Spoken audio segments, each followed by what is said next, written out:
Hello, all you positive heads out there. It's so good to be back with all you beautiful reflections of the one source consciousness that creates and animates all things.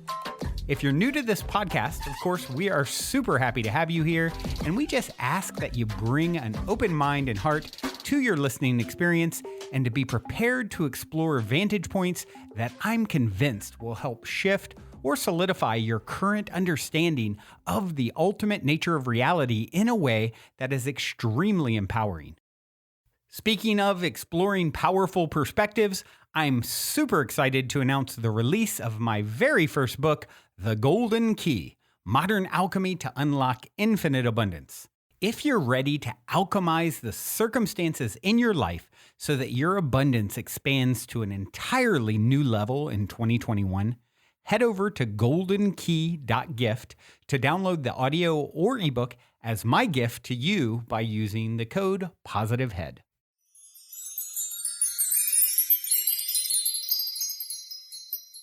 All right, all you positive heads. On this week's Soul Share episode, I'm very excited to have Richard Nisbett here with me on the show. Richard is a psychologist and author who focuses on issues in social psychology and cognitive science. His highly respected work has also impacted many notable individuals, such as Malcolm Gladwell, who referred to him as the most influential thinker in his life, and went on to say that Richard basically gave him his view of the world. Hello, Richard. Such a pleasure to have you here. Welcome to the show, my friend. Hi, thank you. Glad to be here. Yeah, definitely looking forward to diving in here with you. And I'm going to start with the same opening cliche question I always start with, and it is this. You're in an elevator. The woman next to you looks over, says, "What's your passion?" You have 10 floors to answer. What do you say? Psychological research. That makes a whole lot of sense, Richard. With 9 floors to go, that's okay. Let's if you would, please share a little bit with the audience and myself in regards to your backstory and how you sort of ended up on this path in your life journey. Whatever feels relevant to share.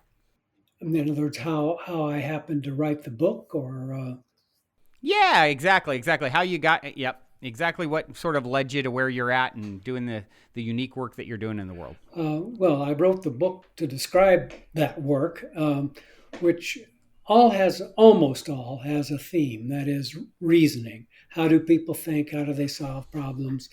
What goes on in people's unconscious minds, which is solving problems without their knowledge?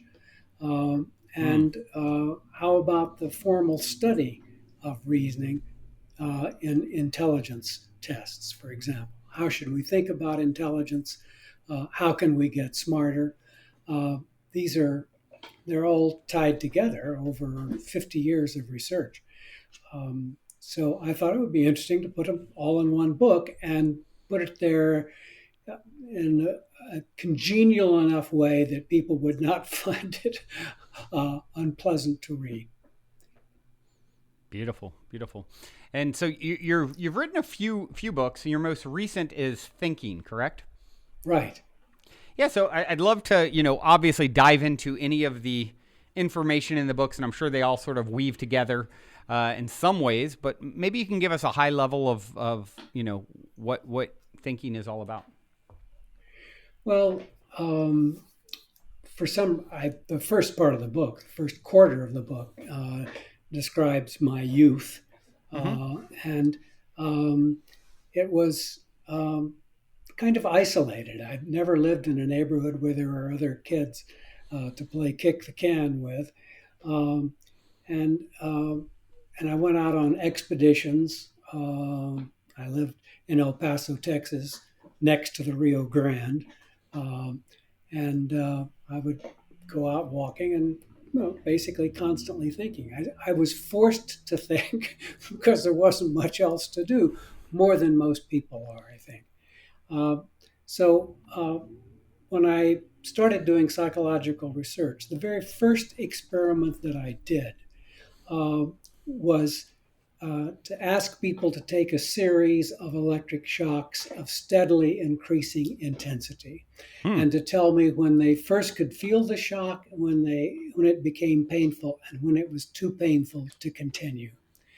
And for some of the people, I told them, I'm going to give you a pill which will it'll cause your heart to race. Your breathing will become irregular. You may find your palms are kind of sweaty. You may have butterflies in the stomach. These are the symptoms that people experience when they're getting electric shock. Mm-hmm. So I give the series of shocks. Subjects stop at a certain point. And sure enough, the ones who've been told to expect these arousal symptoms take 4 times as much shock as the other subjects. Wow. And I assumed that this would happen because as they got more and more worked up, they would get more and more aroused and treat the arousal as evidence as to how unpleasant this experience was. But if I just pull that arousal out of the experience by saying it's due to a pill, uh, they'll find the whole experience less aversive, and that's what happened. Uh, but interestingly, uh, after I'd taken the electrodes off the subject, I said, "Gee, I noticed you took quite a bit of shock. I wonder why that is." And I said, "Well, I don't know. I mean, I used to build radios, and sometimes I'd get shocked. So, okay." And I would keep asking questions, trying to get them to tell me that they got worked up, and then they remembered about the pill, and then they weren't so worked up anymore. Nobody ever said that. When Hmm. I finally gave them the hypothesis about what was going on in their heads, they said, "Well, Doc, I'm sure a lot of people did work that way. But see, I used to work with radios and get electric shocks, so I'm used to it." Yeah. Um, so this was a clear-cut case of people thinking about something and they had no idea what was going through their heads. Hmm. And that was the first in a very long string of research showing how easy it is to get people to think in a certain way that will influence their behavior, Mm-hmm. but they have no idea what was going on in their heads. Very simple to make these demonstrations. Interesting. Interesting. So you would you say then that just sort of prepping people of what to expect makes them ultimately more comfortable with the experience, even though it's not necessarily a comfortable one? Well, not necessarily. But remember, I wasn't just prepping them for the experience. I was telling them that the experience was externally produced. Mm. It wasn't their natural Oh. response to the situation. It's being produced by something out there uh, that you put into you, so it's an artificial uh, origin of the arousal as far as the subject is concerned. So, and that if you do that to people, you say, "Here, you'll be aroused."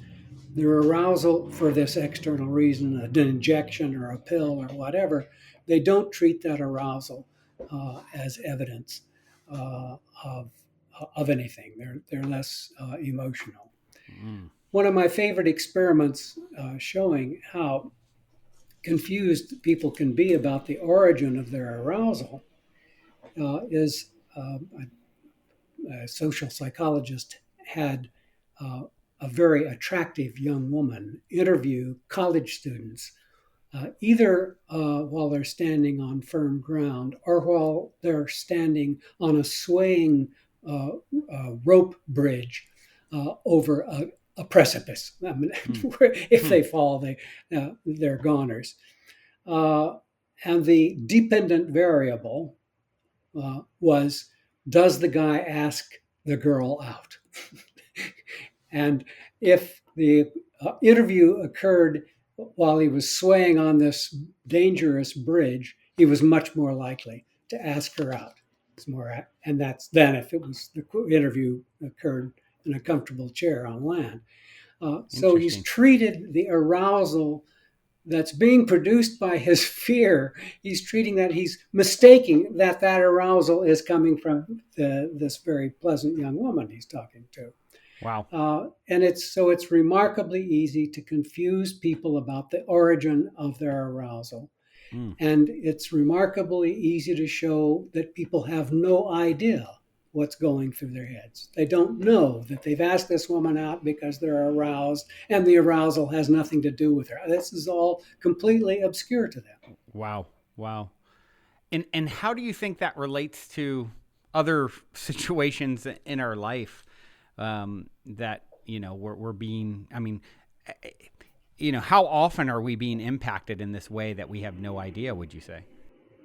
Well, absolutely all the time. I mean, the way I think about it is, at any given moment, we're being exposed to any number of stimuli, what we're hearing, what we're seeing, what we're feeling, and we have no clear idea of how these are affecting our Mm-hmm. thinking or our behavior necessarily. I mean, often we do. I mean, if I swerve the car to avoid the squirrel, I know I swerved the car to avoid the squirrel. I mean, Yeah. but to give you an example of the kind of experiments that people do along these lines, you can look at how much people are willing to uh, uh, give in the way of taxes for education when the vote occurs in a school versus when it occurs in a church. If it occurs in a school, they're more in favor of the millage for education Mm. than if it occurs in a church. If it occurs in a church or a school and you ask them about abortion, they're more opposed to abortion if the vote occurs in a church than if it Interesting. occurs in a school. Now, this is if you ask somebody, tell me, do you suppose that a part of the reason you voted for the school millage is because you were voting in a school? They're going to say, pardon me, Yeah. you Yeah. take me Right. for an idiot. Right. I have my opinions about, firm Mm-hmm. opinions about, Sure. So, and it's, these experiments, they're a dime a dozen. I mean, there are literally by now hundreds of these experiments showing that people can be fairly substantially influenced by things that they may even not be aware of what the stimulus is, let alone how the stimulus has affected them. Yeah. Wow. This instantly makes me think of like a magician and the work that they do, or the illusions that are created, or even hypnotherapy, in the ability to sort of influence someone from another angle. Is that what you would say is the tools that a very successful and talented magician is using? Well, it's funny that you would mention that. I'm just reading a book called Confidence Men. Mm. Uh, and it's not what you might think. It's not about people who are gypping you at the racetrack. It's about two British prisoners of the Ottoman Empire in World War I who managed to convince the prison commandant that they had the ability to read the future, they had the ability to read the thoughts of other people. Um, and it became necessary for them to leave the prison compound in order to get the commandant to a buried treasure. Oh, And wow. they can escape. I mean, these guys were geniuses. They were Wow. the most brilliant social psychologists of the 20th century. A couple Wow. of British army officers. Um, so, and it's very interesting reading about how they did it and how confidence men do it in general. I mean, they are brilliant psychologists. They know what's going to go on in your head in these situations that they set up. And they know where you're going to be looking so they can Yeah. do something outside of your line of attention. Right. Um, so, yeah, I mean, social psychologists and confidence men have something in common. Wow. Interesting. So I know one of the things that you talk about in your research and books is the basic reasoning processes people use to think about the world, and how a lot of times these result in errors. Maybe you could speak a bit to that.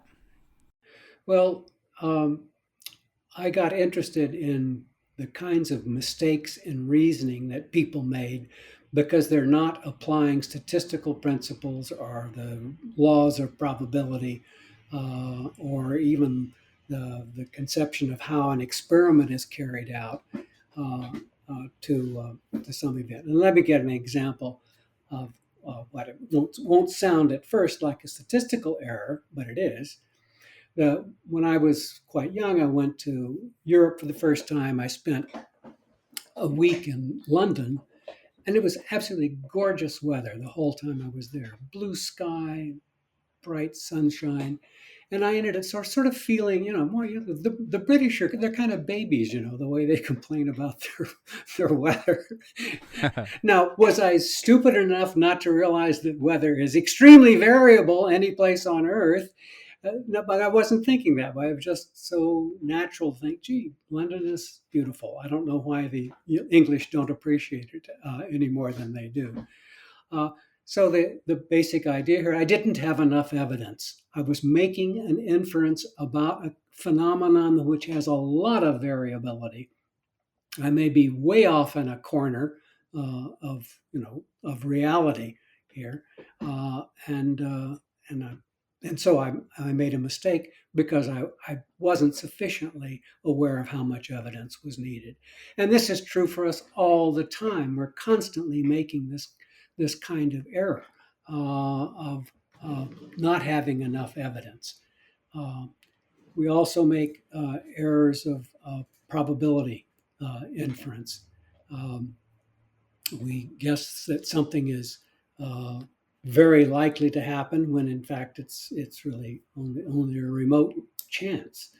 Or give an example of a contemporary problem. My cousin has a son-in-law who won't get vaccinated against COVID. Mm-hmm. And when you ask him, why is that? Why won't you do that? He will tell you, well, he's heard about this man who got the vaccination, and shortly thereafter, all his organ systems began to fail. Mm-hmm. Now, the proper way to think about that is, okay, let's assume this is true. The vaccination caused that. Well, there are 600,000 people who had organ failure because they failed to get the vaccination. Right. So right. Yeah, it attribution error, right? It's like attributing one thing and assuming that is the cause when perhaps that was going to happen regardless. Right, and maybe it was. Right. First of all, you shouldn't believe the fact, the alleged fact. But okay, take for argument's purpose, let's take it. It is an alleged. It's true. Absolutely unusual person took the vaccination. But what are the odds of getting the organ failure from the vaccination versus the odds of getting it from not being vaccinated? Right. Exactly. And I think that's one of the tricky things, speaking of using that vaccine example, it's such a tricky thing for people to navigate because it's like, well, where are you going to look to find evidence that supports sort of your stance? Because there's so much information floating about what is or isn't possible or what has or hasn't happened to people. And some of which may be very true, and some of it, hearsay, and so it gets a little muddy. Right. Well, I mean, it's a intrinsically muddy situation that we've been confronting for the last year and a half, but it hasn't been helped by the scientists in charge here, who they have not been great communicators. They have not collected evidence that they could have collected and should have collected. The messaging has been very bad. So I mean, it's easy to be a Monday morning quarterback here, but still, they're not doing a perfect job. That's for sure. Right. So what in all your research, and obviously a lot of the reasoning processes that people commonly utilize result in errors. What have you found as far as tools to be an effective way to help avoid these errors? Well, I used to do this research showing the errors that people make from not understanding cost-benefit principles, from not understanding probabilistic rules and how to apply them, not understanding the experimental method. And I used to say, not only are we stupid, but there's nothing to do to make us smarter. So I began to say, well, do I really know that? No. So I started doing research. And the first thing I did was to look at what's the effect of a college education on people's ability to reason about these kinds of things that you have to be able to think straight about in the world that we live in now. Yeah. So I would catch University of Michigan students during their first week of class, and I would say, at the beginning of the baseball season, there are always some batters with a 450 average or better, but no one's ever finished the season with an average that high. Why do you suppose that is? Well, this unwashed freshman will start telling you, oh, well, the pitchers make the necessary adjustments, or these guys get cocky and they start slacking off. 4 years later, you ask freshmen, not the same ones because they haven't been tipped. I didn't want to tip them off. These are different freshmen at the end of four years, but randomly selected. You ask them this question: why do you suppose no one ever finishes the season with a 450 average? They say, well, at the beginning of the season, you don't have that many at bats. I mean, all kinds of crazy things. Think about it. I mean, at your first at bat, after your first at bat, your average is either 0 or 1, and nobody's ever finished, and nobody could possibly finish the season with a different average than that. And so it turns out that of the kinds of questions that we were looking at,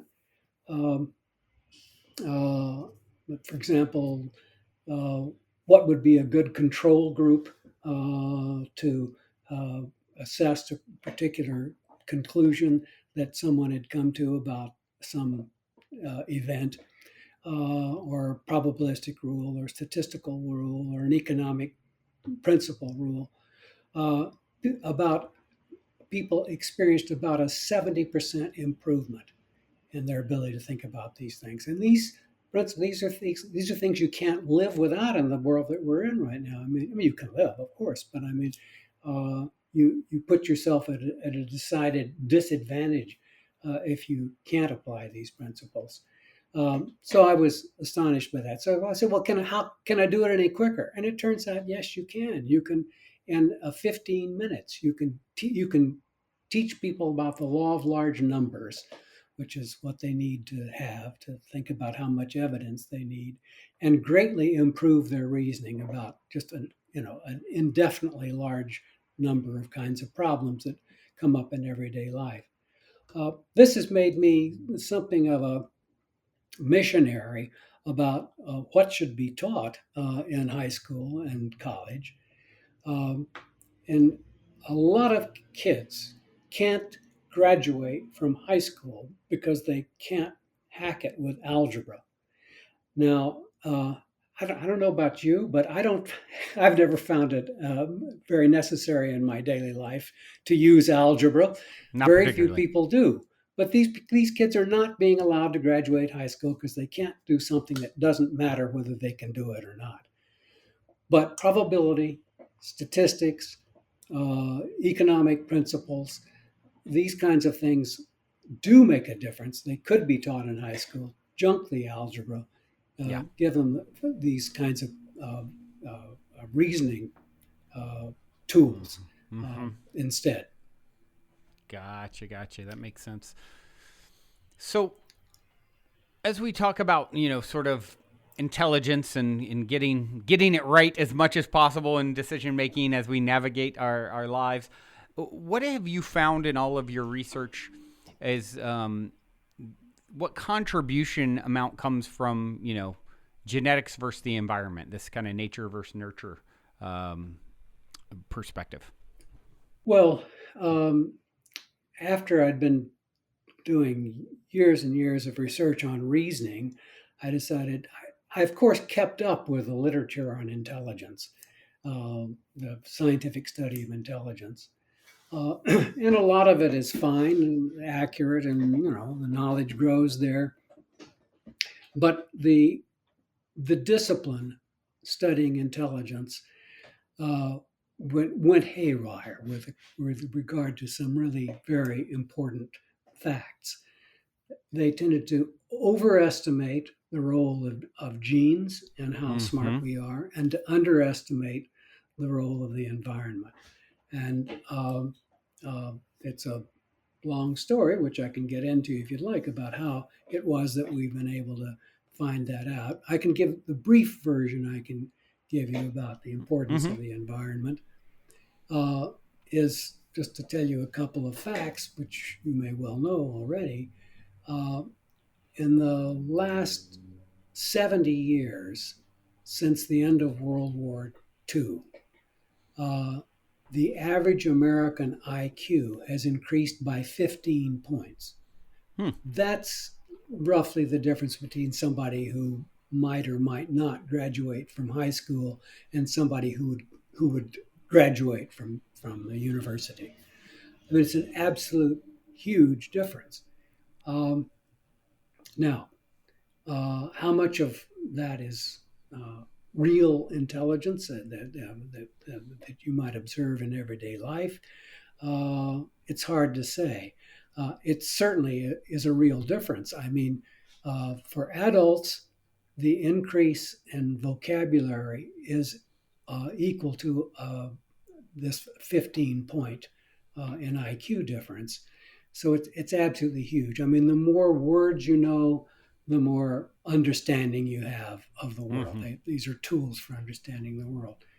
So that's grown enormously. So the way intelligence researchers had thought about it, this is impossible. And when these data were first shown to people, prominent people in the field of intelligence, they simply didn't believe it. They said that's this is some kind of error in your reasoning, and so it turns out not to be. It's easy to show that difference exists.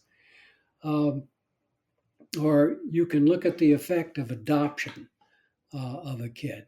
Most kids who are adopted from families, or typically just from a mother who is lower socioeconomic status, and they're adopted into families, most of which are of upper socioeconomic status. But in any case, families which are knowledgeable, caring, stable, and so on. So you can look at the effect of taking a kid out of that family of origin into an adopted family, and the effect of that on IQ is 15 to 18 points on the Wow. average. I Wow. mean, so, and if you, I mean, it's really unfortunate that people in this country and in most Western countries think that intelligence is basically something that's given to you by your genes. Yeah. My view, no, it's basically something that you get by virtue of living in benign environments, which teach you effective ways of reasoning. Hmm. Yeah. Yeah. That makes sense and sort of is in line with a lot of the studies surrounding epigenetics and this idea of us actually turning genes on and off based off of environment and beliefs and perspectives. So, um, very, very interesting. So, would you say that, uh, as we evolve as a species and continue to, obviously, we have our challenges, but, you know, comparatively to 100 years ago, we've made lots of advancements. Are you seeing that the world in general, people are getting smarter as a result? Oh yeah, I mean, in the West, we've had these huge gains like we've had in the U.S. and all rich countries. Um, and in less rich countries, oh going back decades now, there's been substantial movement to have higher IQs. But it's not just that. To give you an idea of what's going on here, the guy who's discovered this change in IQ is named James Flynn, and the effect is called the Flynn Effect. And he is obviously a very smart person. His father was born in 1875, and he, or maybe 1880. He had only like a third or fourth grade education. And if you were to ask his father, how do you think you would feel about that if you were a woman? He would say, "That's ridiculous. I'm not a woman. I couldn't be a woman. Let's talk sense here." He didn't understand how to handle a counterfactual. I mean, this is not true, but suppose it were true. Hypothetical, Yeah, a hypothetical, right, is the better term. Or there's a lovely series of studies that was done by a Russian psychologist in the early 20th century, and he studied people with no formal education at all. And he would say to them something like, as you know, all bears in the North are white. And by the way, I have a friend who lives in the North, and he wrote me a letter recently, and he told me that he'd seen a bear. What color do you suppose it was? And the peasant would say, "How should I know? Ask your friend who saw the bear." And the error in logic that's made here is a failure to understand that this is a modus ponens situation. If P, then Q. P is the case. Now we know that Q is the case. If North, then white. North, therefore white. I mean, it's just to us, that feels like that's in the wiring. I mean, you just come equipped with modus ponens. It's not true. It's formal education who gives us the ability to do that. I mean, you can't be smart without formal education. Many people think school doesn't make you smarter. The truth is, you can't be smart without school. It's as simple as that. And a year of school is equal to a year of age. If you withhold school, and this happens in certain natural experiments, for a year, that kid, instead of being and that's why it's a 10-year-old kid, instead of having an 11-year-old IQ a year later, still has the 10-year-old IQ. It's just and it's all up and down the line. Education makes you smarter, that's for sure. Interesting. But that's for us. I mean, it doesn't make any sense to apply this to a hunter-gatherer. I mean, a hunter-gatherer just isn't presented with problems that require the range of reasoning skills that we have. We'd starve to death if you put us in the hunter-gatherer situation. Right. And it's not because it's stupid. We're stupid. It's because we don't know hunter-gatherer stuff. Right. What can people do today? Adults, for example, who aren't going to school usually. What can we do to continue to increase our intelligence once the normal amount of schooling has sort of run its course? I think the best thing really is hang out with smart people.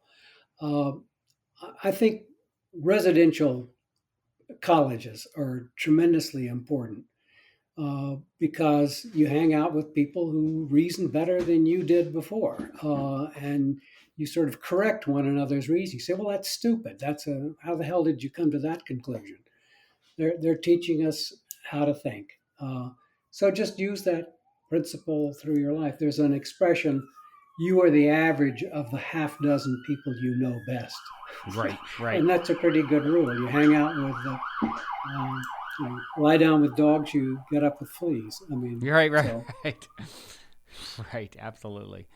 So when we're talking about problem solving and using the conscious mind versus the unconscious mind, and you had mentioned earlier that we're constantly sort of problem solving in the background. I mean, is there a way to differentiate what kind of problems are best solved by my conscious mind versus allowing something to maybe unconsciously gestate or sleep on it, if you will? Well, I can give you examples of problems that are solved by the unconscious mind that the conscious mind can't do or can't do as well. Um, one of my favorite experiments, you show people a grid, 4 boxes, 2 by 2 situation, and you say, I'm going to put an X in one of these. So I keep watching the screen. An X will appear in one of these boxes, and I want you to tell me what box you think it's going to turn up in. And that's all you say. You start showing them X's and asking for prediction about the next X. Meanwhile, there are very complicated rules which determine where the X will appear. So an X never appears in the same box twice in a row. It never appears in box 3 until it's previously appeared in box 1, and so on. People slowly get better and better. And you ask them, are you following any rules? Or he says, no, I'm just guessing. I seem to be getting better at it. And then suddenly you change the rules on them. So their performance goes to 0, or that is to say, 25%, that chance correct. And you ask them, what happened? You were doing so well. I said, I don't know. I just lost the rhythm. Yeah. In this particular experiment, some of the subjects were psychologists, and they would say things like, I think you were showing subliminal objects or something on the screen, which rattled me and couldn't do. So they have no, fortunately, without our knowledge, our unconscious mind is following us around everywhere, learning things constantly that we don't even know we've learned. Or if we have learned them, we have no idea how we learn them or what the rules are that tell us how to predict that. But it turns out that it looks like all really brilliant achievements by historical geniuses are at least partly the work of the unconscious mind. And there's a book called The Creative Process by a guy named Brewster Giesland, and he's collected essays of some of the historical geniuses in the world, asking them how they did it. Tell me how you came up with that. And virtually every one of them says that when I discovered it, it just popped into my head. I wasn't even working on the problem. So Poincaré, the great mathematician, says, I was on vacation, and at the moment when I put my foot on the step of the bus, it occurred to me that the functions I was looking for were the exact Fuchsian functions I used in the previous. So, out of the blue. Or Amy Lowell, the great poet, says she once was in an art store and saw a bronze sculpture of horses. And she just put it into her mind, a poem about the bronze horses might be interesting sometime. 6 months later, without ever having consciously thought about bronze horses, the poem, she essentially said she took by dictation from the unconscious, just sort of spooling out. Well, this is geniuses at work, but the same is true for the rest of us as well. Our creative processes, a lot of them go on unconsciously, and we don't take sufficient advantage of that. I tell students, I ask them, what do you suppose is the right time to be thinking about a term paper that's due at the end of the class, at the end of the course? and whatever they say. So no, actually, the time to begin thinking about it is the first day of the course. Right. And just sit down for a couple of minutes, thinking, well, what else? What could I do? You have to prime that pump before it's going to work for you, but it will work without your awareness. Hmm. You can even, it's not just the unconscious mind, but the sleeping mind gets work done. I have a friend who tells me when he was in college taking calculus, he'd work on a problem and he can't solve it and come at it a different way. He still couldn't solve it yet a different way. The hell with it, go to sleep and wake up the next morning and the solution to the problem pops into his head as he's getting out of bed. And I think many of us had this kind of experience. Yeah. It's so just sleep on it is often good advice, and the unconscious mind will do work for you, but you have to help it help you. You have to present materials and say, in effect, solve this problem, please, uh, in order to get that result. Hmm. Yeah, makes sense. Yeah, I think of a friend who used to always complain about every night when he would sleep, he was literally working the whole night. So he would wake up feeling like he didn't necessarily sleep, that he just went to another type of work. Right, right. And while I'm giving advice about problem solving and sleep, I'll say it's a very bad idea to work right up to the point that you fall into bed exhausted, because you're going to continue to do that work in bed for Yeah. the next hour. Right. You need to just say, okay, I'm putting this work aside. I'm going to do whatever. You read a book. And I recommend actually reading rather than watching TV, because watching TV can be quite arousing. I mean, it's quite Yep. exciting. Don't watch Shark Tank, for example, just Right. before you go to bed. Right. Do you find that people in different cultures, uh, this stuff is different across different cultures, or it's pretty much the same regardless of um, origin? Well, about 25 years ago, uh, a really brilliant student from China came to work with me. And after he'd been working with me for a while, he said, Dick, you and I think completely differently. And I said, oh, tell me more.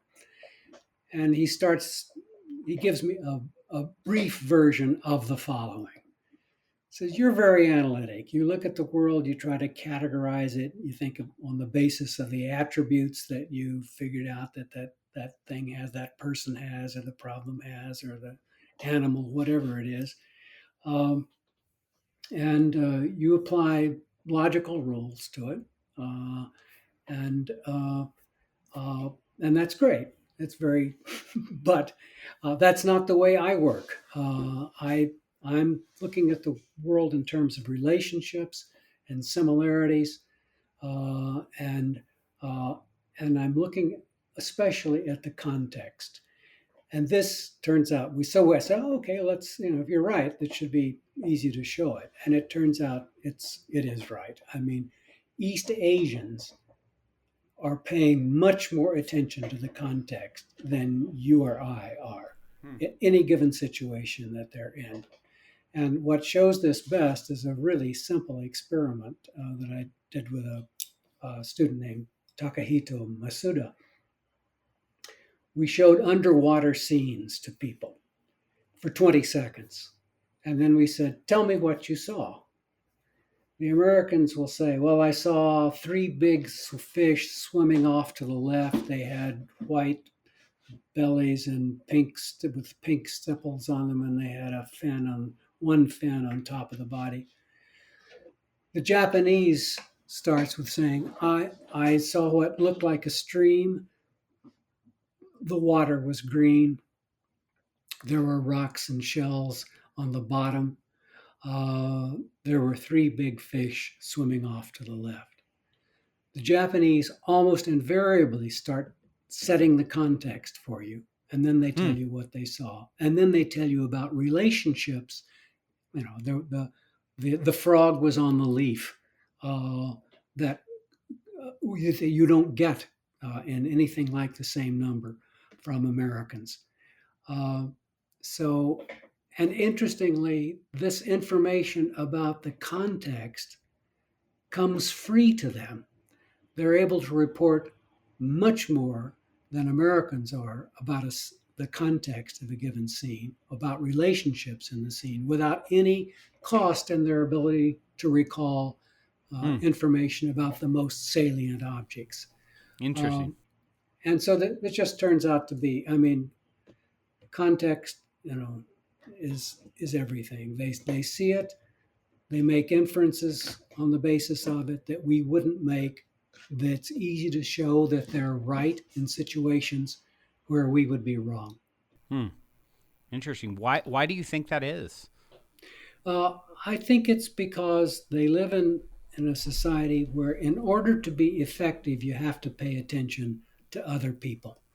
Uh, that's especially people in rice growing cultures where life or death depends on your ability to coordinate with other people in getting the rice agriculture done. And in fact, in China, where rice agriculture is more common, people think more holistically, that is, in terms of context, than they do in wheat growing areas of China. Hmm. So I think it's you live if you live in a world where paying attention to other people is crucial, paying attention to the Mm-hmm. context is crucial. That's what you're going to do. Westerners, we can be effective acting alone much more frequently than is the case for most people in East Asia.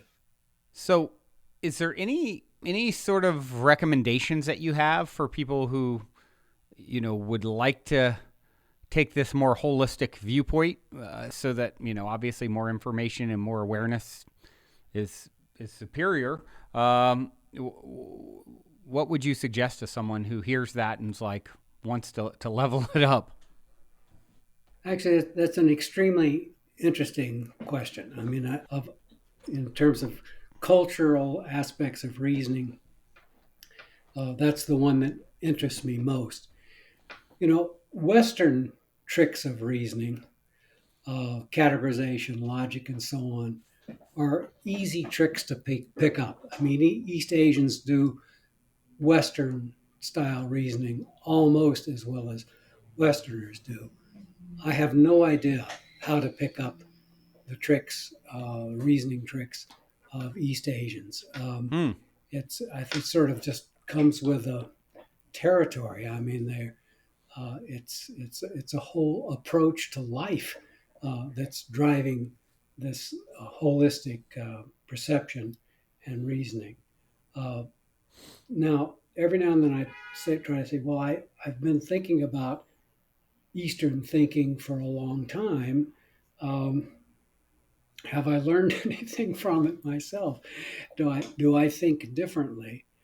And the only thing I can say is that I think I do pay more attention to social context than I Mm-hmm. used to. I think I used to be, I'd be in a meeting and here's what I think, and here's why you should think the way I think, and not necessarily paying that much attention to other people in the room. And I think I'm more effective now that I am monitoring my environment more. Um, but that's a matter of behavior Mm-hmm. influencing perception, and it's not across the board. Mm. Do I pay more attention to relationships and similarities than I used to? I don't think so. But I may be wrong. I've been wrong before about reasoning. I was quite confident you couldn't teach us, how um, to think using the law of large numbers or how to avoid the gambler's paradox or etc. And that turned out to be wrong. You actually can do a lot. I mean, a college education does wonders for Mm. reasoning. It really does. Yeah. Yeah. You know what comes to mind for me as we talk about this is, and actually leads to a question that I always like to ask that sort of, changes lanes here a little bit. Is I'm fascinated by synchronicity and serendipity and these sorts of stories that many people have that come on the show. And, what I've found in my own life is it's really synchronicity is, present to varying degrees in people's lives, I think. But as I've trained myself to look for the pattern recognition or the threads of connectivity, in my life, I think I've trained myself in a sense to I'm noticing how this is connected to this, is connected to what we talked about 2 hours ago, is connected to, and people, a lot of times I'll bring it up and people are like, oh yeah, you're right. Oh yeah, I didn't think of that. And I feel like it was something that I sort of trained myself to do because of my interest in synchronicity and serendipity and so forth. So I'm curious what your thoughts are on that, one, and then two, it's a perfect time to ask if you have a story of a synchronicity or serendipity that you think of that you'd care to share. Yeah, you tipped me off at the beginning that you might ask me a question like this, and I was quite sure that I would draw a blank, but I have unconsciously I have come up with something that's. I put your subconscious to work, right? That's right, and. A good long while ago, I got interested in a line of work, had nothing to do with reasoning. I got interested in the fact that homicide is more common in the South, where I'm from, than it is in the North. So I got the FBI statistics, and sure enough, it's true. So why is that? And we started looking at questionnaires. Are Southerners more comfortable with violence than Northerners? No. Almost any question that you ask you're gonna come up with no difference between Northerners and Southerners on aggression or violence or anything like that, except for one thing: insults. Southerners take insults very, very seriously, and you better be prepared to fight, or worse, if you insult a Southerner. So interesting. And we did actually experiments with this. We insulted Southerners or Northerners, and we watched, and their cortisol level went up. Wow. Northerners didn't. Their testosterone level, they were all male subjects, went up. Northerners didn't. So why is that? Why should they be so sensitive to insults? I happened to spend, while I was beginning this research, I happened to spend it several months in Aix-en-Provence in France, the south of France. And the university there is the home of the major study of Mediterranean culture in the world. Mm-hmm. And so I went to talk to this guy about this. By chance, I had spent months learning how to speak French for the main reason that I was going to live in France, which is a good thing if I was going to talk to this guy, because he didn't speak English. So in my stumbling French, I told him what I was finding. He says, "Oh yes, the southern U.S. is a culture of honor," he said. Mm-hmm. You insult my honor and you're in trouble. Yeah. And why is that the case? Well, it's the case because in herding cultures, which you find all over the Mediterranean, Sicily, southern Italy, Corsica, in traditionally herding cultures, if you don't make it clear to people that you're a tough guy, you're not to be trifled with, you're in trouble. You can lose your whole livelihood in an instant. Somebody takes your herd or steals your pig or whatever. Wow. And that turned out to be the key. I mean, understanding that the South is a culture of honor. It would just in another 1,000 lifetimes, I wouldn't have encountered the person who could have put me onto that idea. Speaking French, which I hadn't, several months before that. So there's a case of serendipity or accidents. Interesting. Well, this is such a fascinating, area of study and understanding, and it's one of those things that's like, I wonder if we'll ever fully unpack all of the nuance in this topic. But you've certainly taken it a long way in helping us to understand what makes us tick. And for those who would like to get your latest book or books and follow your work, what is the best way for them to do that? Well, the easiest and I think most pleasant way is to read my book, the memoir about this research called Thinking, a Memoir, or a book I wrote called Mindware, which is all full of tools of reasoning that are easy to learn. And if you don't want to pay anything to learn any of this, you can take the MOOC, massively online course called Mindware, and it's about an 8 or 10 hour course that, if I do say so myself, it's gotten great reviews. So, and I don't get any money off of that. And so, where do people locate that? Where do people locate that? You just click on Mindware. Let's see, what's the subtitle of that? Tools for Smart Thinking? Yeah, Tools for Reasoning. Just Nisbett Mindware, Coursera. Go to Coursera. Got it. Well, this has been so great. I so appreciate you taking the time to share and connect. I do have one final question for you, and it is this. In 60 seconds or less, what is the meaning of life, according to Richard Nisbett? Gee, I'm not sure I've thought about that in the last 50 years. But I think what makes... Actually, the Greeks said it very well, that it's a life with meaningful activity, and a life with scope, freedom and scope. So I think that's what makes us happy. It's what makes my dog happy. My dog is a terrier. And when she can run after squirrels, I mean, that's just... So I've been running after squirrels as much as I can. Yes, a life of purpose, chasing squirrels. Right. Such a pleasure to chase a few squirrels with you today.